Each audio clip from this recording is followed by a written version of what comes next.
Hello and welcome to VOP Business Show. I'm Kayla Abraham. The Nigerian National Petroleum Company Limited has announced management changes and appointed new executive vice presidents for its upstream, downstream gas and power operations. The NNPCL disclosed this in a statement signed by its Chief Corporate Communications Officer, Mohbad'S Mohammed, that the appointments should take immediate effect. The company stated this is in line with its commitment and drive for organizational renewal anchored on its business imperatives and capabilities through broad-based leadership exposures. The company also noted that the new appointment is part of the reforms to enable the company to further position itself for global competitiveness.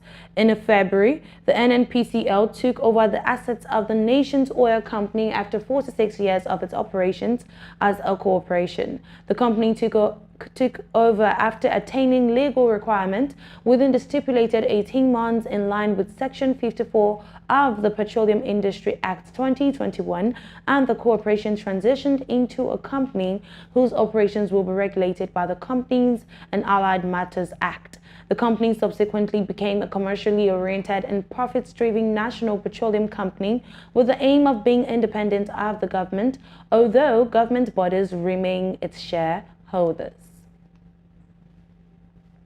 The federal government and the leadership of the Nigerian Labour Congress will meet today, Monday, to resolve issues over the looming industrial actions. The Director of Information, Ministry of Labour and Employment, Olajide Oshudun, disclosed the meeting between the two parties in a statement yesterday. The latest invitation by the federal government is coming days after the NLC ended its two-day warning strike after shunning an earlier meeting with the federal government to embark on the strike over increasing hardship and suffering across the country caused by the removal of fuel subsidy. The NLC had given notice of a two-day warning strike to protest the excruciating mass suffering and impoverishment experienced around the country, threatening a total and indefinite shutdown of the economy within 14 working days or 21 days after the warning strike if the government did not take steps to address the hardship being experienced across the country. Electricity distribution companies will resume distribution of prepaid meters under the Meter Assets Provides program this week. This was revealed by the head of metering team for Ikeja Electric, Morenikeji Amoson, at a virtual stakeholders forum. While giving an update on Ikeja Electric's metering efforts to customers during the meeting, Amosu said a new set of meters had been imported under the program and deployment would resume. He added that the firm would first clear backlogs of old orders made about 2-3 months ago before attending to fresh orders. According to him, electricity customers who had paid the old prices before the newly released prices by the Nigerian Electricity Regulatory Commission would be metered without additional payment, while fresh orders would attract new meter prices.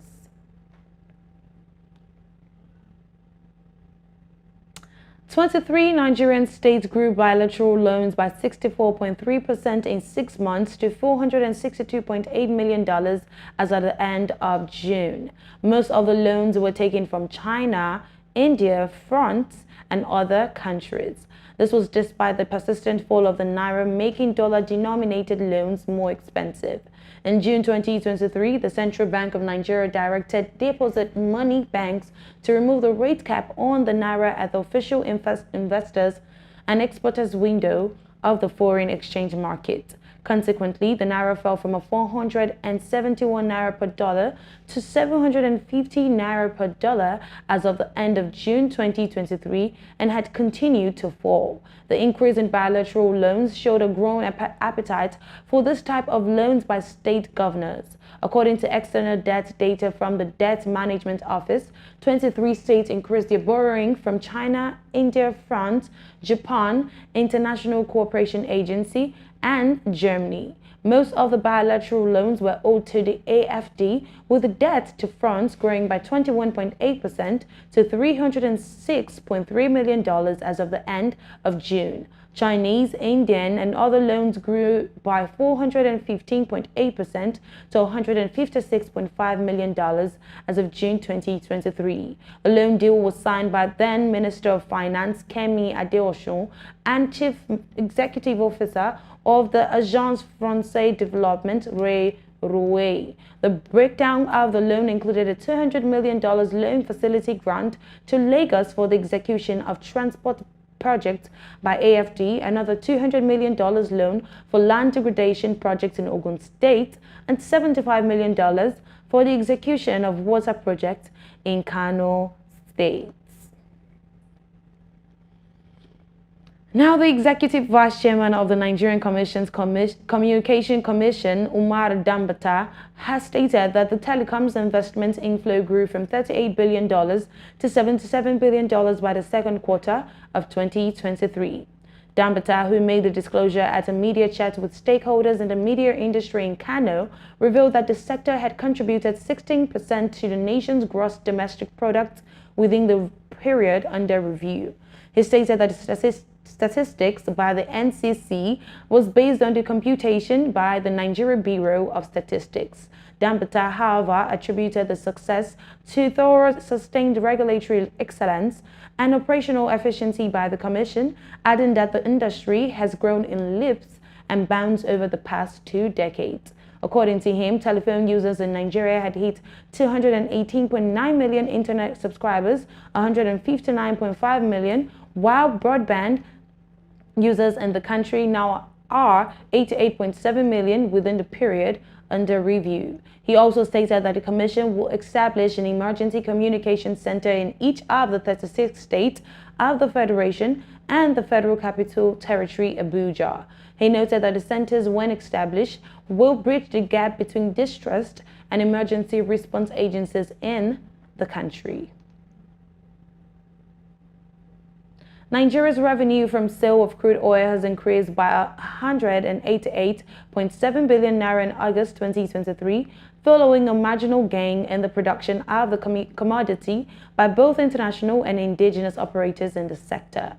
Data obtained from the Nigerian Upstream Petroleum Regulatory Commission and the Organization of Petroleum Exporting Countries confirmed that oil output from Nigeria appreciated in August as against what obtained in the previous month. It was observed that in August, the country pumped more than 36 million barrels of crude oil, which was higher than the 33 million barrels produced in the preceding month of July. This indicated that oil production in August was higher than what was produced in July. Data from the World Bank show that the average cost of Brent, the global benchmark for crude, in August 2023 was $86.2 per barrel. Therefore, by producing an additional 2 million barrels of crude oil in August, Nigeria's oil earnings rose by about 188.7 billion naira in the review period. On daily production figures for crude, OPEC stated that oil output from Nigeria increased to 1.2 million barrels per day in August this year. In its just released monthly oil market report for September 2023, the global oil cartel said oil production in Nigeria rose from 1.081 million barrels per day in July to 1.181 million barrels per day in August.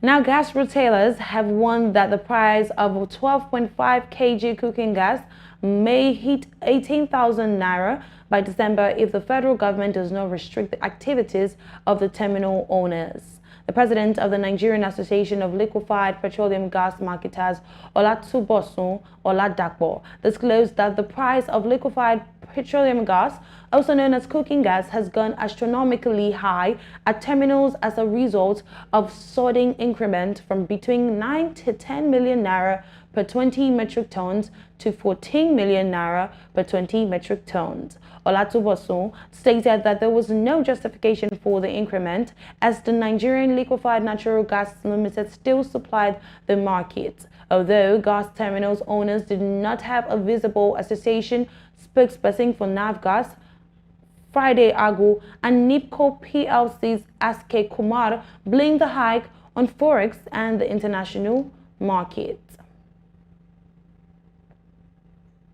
Now, the exchange rate between the Naira and the US dollar, according to the data released on the FMDQ Security Exchange, the official forex trading portal, show the Naira opened at 774.09 Naira per dollar and closed at 718 Naira per dollar that same day. Finally, the Lagos State Police Command has inaugurated a 13-man special investigation team to probe the mysterious death of Nigerian singer Ilerioluwa Aloba, popularly known as Mohbad. Commissioner of Police Idowu Owohunwa said that the police will do everything within its power, including collaborating with Interpol, to go after everyone involved in the matter.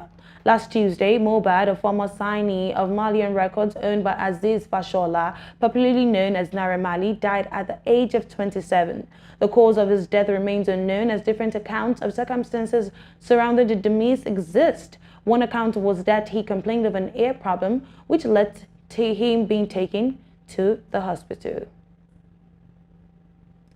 And that's all on VOP Business Show and VOP TV. We would like you to subscribe and engage us on YouTube.